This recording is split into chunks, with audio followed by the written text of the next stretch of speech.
Welcome to our channel Civil Services Times. I'm Rishi Sengraj, Executive Editor of CST magazine. In our previous video, we discussed the rise of territorial states, in which we focused on the administration of Mahajanapadas and Ashoka's Dhamma. In this video, we will discuss about Mauryan administration, focusing on Arthashastra. If you like our content, please like, share and subscribe our channel and hit the bell icon for updates. The topic of the next video will be discussed by the end of this video.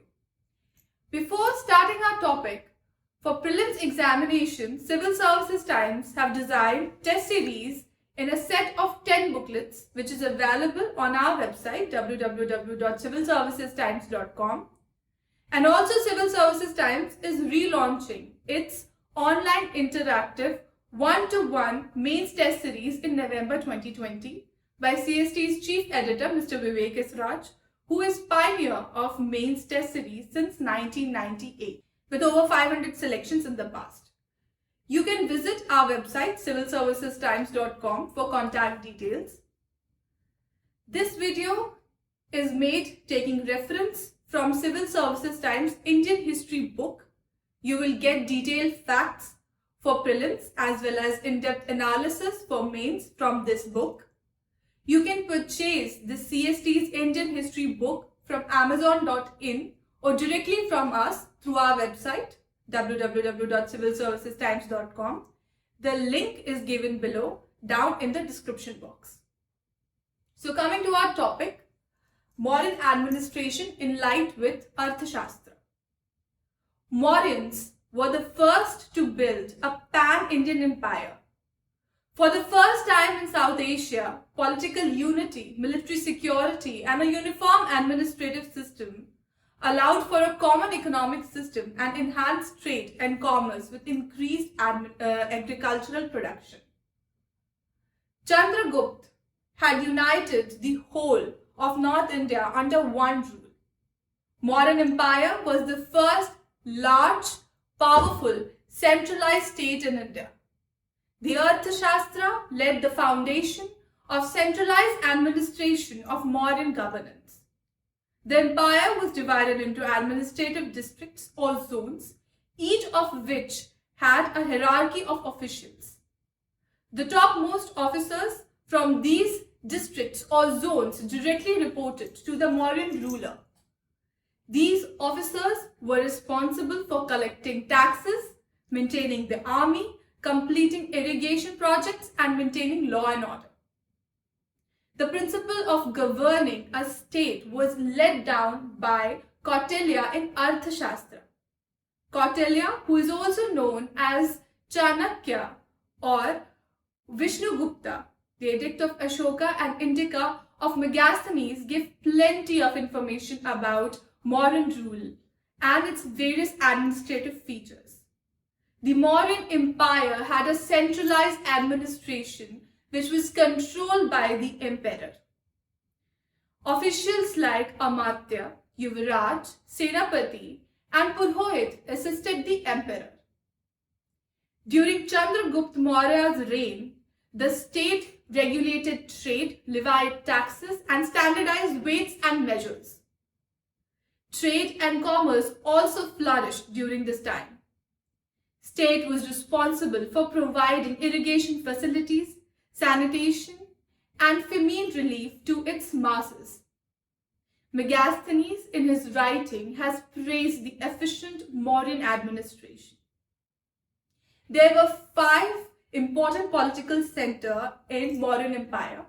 One was Patliputra, the capital city, and the provinces, centers of Takshila, Ujjaini, Toshali and Swarnagiri. The administration was not an innovation of Mauryan, but improved over administrative structure of the Nandas. Although Arthashastra mentioned certain types of tribal republics, they could maintain their autonomous political organization within the empire as long as they don't interrupt in the functioning of the empire. But the tribes were not federal, they were completely subjugated by Mauryans. The Mauryan Empire included Afghanistan in the northwest, Srinagar in north, Bengal in east, Saurashtra in west, and Karnataka in south. The kingdom was called Jambu Dweep. The trump of monarchy led to centralization of administration machinery under a strong monarch. At the center of the structure was the king, who had the power to enact laws. There was a council of minister or mantri parishad to advise the king, and at times they may have acts as a political check. The Mauryan centralized monarchy became a paternal despotism under Ashoka. The major philosophy of Ashoka's paternal despotism came from Arthashastra, major component of Ashoka's Dhamma. Now let us focus to the elaboration of Arthashastra. According to Arthashastra, the state must be based on sound foundation of economy. The economic power enabled the state to deal with adverse situation and crisis-ridden contextual imperatives. This enables the state and its people to help others in the period of distress. The state must help the people to realize their aspiration. The king is a symbol of governance. He is epitome of power in the state. He has to be neutral. A king cannot afford to have any kind of bias or grievances. Therefore, Kautilya emphasizes that power comes with responsibility and both cannot be separated. The king must take advice from intelligent, responsible, and enlightened advisors. He refers Indra as thousand-eyed. It simply meant that Indra had 1,000 advisors in different fields. Thus, Arthashastra categorically says that a single wheel cannot turn and therefore governance is only possible with assistance. King simply cannot afford to undermine the advice coming from his intellectual enlightened advisors. In nutshell, Arthashastra advised the state to adopt multifaceted approach in governance.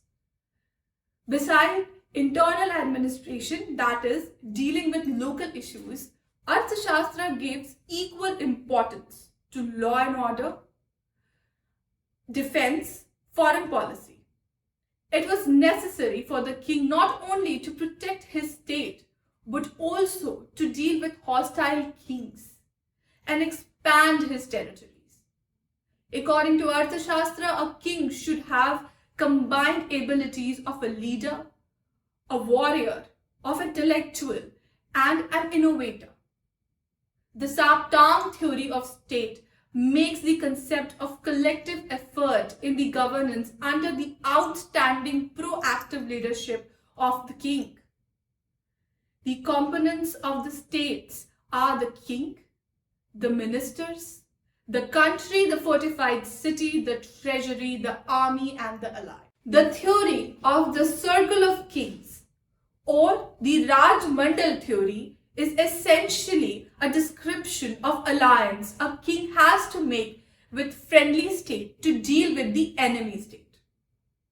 This gives enough emphasis on the concept of buffer state and scientifically border management.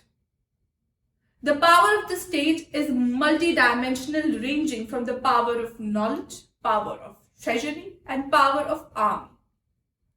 Even the wars are categorized in 4 types. The Koot Yudh, that is the tactic fighting.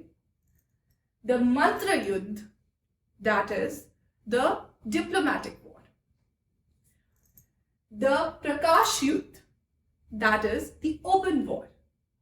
Tushnim Yudh, that is the secret agents war.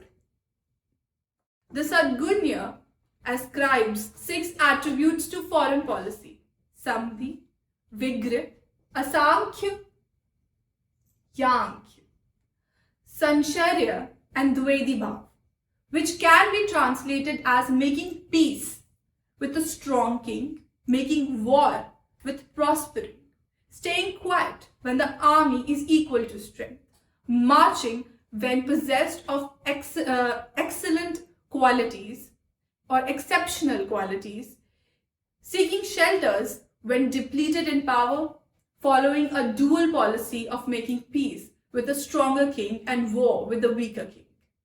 The king has 4 stages: Sam, Dam, Dand, Bhed.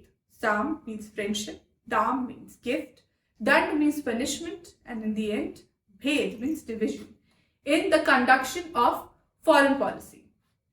The role of intelligence and craft of spying is well developed, and the whole administration was based on checks and balances in a multi-layered system of arrangement. The Shatagun provides a clear basis of foreign policy, and the 6 measures of state refers to components of national power. There is need for a critical investigation of Arthashastra with a greater objective of making it relevant to today's condition. There is also a need to do a comparative study. Compare Arthashastra with non-Indian texts like Sun Tzu and other Indian texts. It would bring out the true worth of Arthashastra and also situated it in the body of Indian strategic thoughts. In our next video, we will discuss about Guptas and post-Guptas with special reference to Indian feudalism. Thank you.